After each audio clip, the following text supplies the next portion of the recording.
హోంశాఖ మార్చులు మరియు సహకార శాఖ మార్చులు అమిత్ షా గారికి, వేదిక మీద ఉన్నటువంటి కేంద్ర మంత్రివర్యులు కిషన్ రెడ్డి గారికి, సంజయ్ గారికి, లక్ష్మణ్ గారికి, గౌరవ పార్లమెంటు సభ్యులు అరవింద్ గారికి, శాసనసభ్యులు భూపతి గారికి, సూర్యనారాయణ గారికి, ప్రియమైన పసుపు రైతులకి, తెలంగాణ ప్రభుత్వ పక్షాన రేవంత్ గారి పక్షాన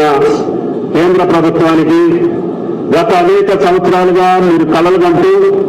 అనేక పోరాటాల ఫలితంగా ఈనాడు మోడీ గారి ఆధ్వర్యంలో కేంద్ర ప్రభుత్వం తెలంగాణ ప్రజల్ని, పసుపు రైతుల్ని వారి యొక్క పోరాటాన్ని గమనించి ఈ యొక్క పసుపు బోర్డుని భారతదేశంలో తెలంగాణ రాష్ట్రానికి ఇవ్వటం, అందులో కూడా తెలంగాణలో కూడా ముందుండి పోరాడినటువంటి ఇందూరు రైతులకి ఆ గౌరవం దక్కటం ఈ దేశానికి గర్వకారణం. ఈ పోరాటానికి అనుకూలంగా పార్లమెంటు సభ్యులు అరవింద్ గారు నిజామాబాద్ పార్లమెంటు సభ్యుడిగా ఆయన ఇచ్చినటువంటి మాటను నిలుపుకోవటం కోసం కంటిన్యూస్ గా కేంద్ర ప్రభుత్వం మీద ఒత్తిడి తీసుకొచ్చి అనేక సంవత్సరాలుగా ఉన్నటువంటి కోరికలు తీర్చాలి అని పట్టుబట్టి అమిత్ షా గారి ద్వారా, ప్రధానమంత్రి గారి ద్వారా ఇది సాధించి మీ యొక్క గుండెల్లో నిలిచినటువంటి పార్లమెంటు సభ్యులకు కూడా ప్రత్యేకంగా ధన్యవాదాలు. దానికి రాష్ట్ర ప్రభుత్వ పక్షాన, రేవంత్ రెడ్డి గారి పక్షాన బోర్డు యొక్క స్థాపనకు కానీ కేంద్ర ప్రభుత్వంతో సహకరించి మీరు ఏదైతే కలర్ కన్నారో బోర్డు వల్ల మన పసుపు రైతులకి భవిష్యత్తు ఉంటుందని, మనం పండించేటటువంటి పంటకు గిట్టుబాటు ధర వస్తుందని, అదేవిధంగా ఇతర దేశాలకి ఎక్స్పోర్ట్ చేసే అవకాశాలు వస్తాయని, అదేవిధంగా మోడర్న్ మెకనైజేషన్ తోటి రైతులకి సులువైనటువంటి వ్యవసాయ పద్ధతులు నేర్చుకోవచ్చని, రీసెర్చ్ సెంటర్లు ఇక్కడే ఉంటాయని, తర్వాత మార్కెటింగ్ కి సంబంధించి బోర్డు అనుసంధానం చేస్తూ రైతులకి ట్రేడర్స్ కి మధ్యన వారధిలాగా ఉండి ఎంత పండిస్తే డిమాండ్ ఉంటుందో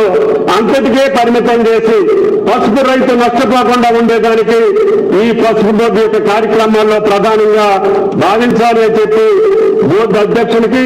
రేపు నియమించబోయేటటువంటి పూర్తి స్థాయి బోర్డు సభ్యులకు కూడా విజ్ఞప్తి చేస్తూ అమిత్ షా గారి యొక్క, మోడీ గారి యొక్క సహకారంతో పసుపు రైతులే కాదు తెలంగాణ రైతాంగానికి కావలసినటువంటి అన్ని సహాయ సహకారాల్ని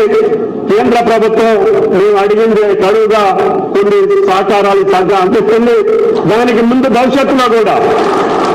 రైతాంగానికి సంబంధించినటువంటిది రైతు యొక్క ఆదాయాన్ని రెట్టింపు చేసి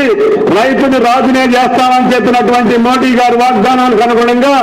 రాష్ట్ర ప్రభుత్వం కూడా మొట్టమొదటి సంవత్సరాలనే ఆర్థిక భారం ఉన్నప్పటికీ 1,00,000 కోట్ల పైన రైతాంగ సమస్యల మీద ఖర్చు పెట్టాం. అది రుణమాఫీ మీద చేశాం, రైతు భరోసా మీద చేశాం, పంటను గిట్టుబాటు ధర కొనుగోలు చేసేదానికి ఆర్థిక పరమైనటువంటి వెసులుబాటు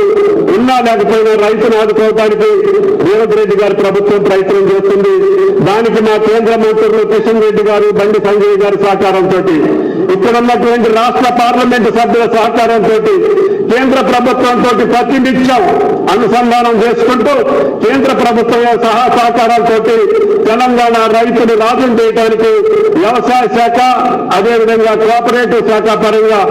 కోఆపరేటివ్ శాఖ కూడా అమిత్ షా గారి మంత్రిగా ఉన్నారు కాబట్టి మన రైతులకి భవిష్యత్తు ఉంటుందని చెప్పి ఆశిస్తూ ఈ అవకాశం ఇచ్చినటువంటి పసుపు రైతులకి, సాధించినటువంటి ఎంపీ గారికి, పోరాటం చేసినటువంటి ప్రతి ఒక్కరికి కూడా ధన్యవాదాలు తెలియజేస్తూ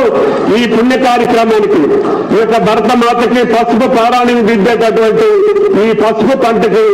వీళ్ళు ఔషధమైనటువంటి పంటకి భవిష్యత్తుని కల్పించినటువంటి కేంద్ర ప్రభుత్వానికి, అమిత్ షా గారికి, మోడీ గారికి, ప్రయత్నం చేసిన ప్రతి ఒక్కరికి కూడా ధన్యవాదాలు తెలియజేస్తూ సెలవు తీసుకుంటున్నా. జై హింద్.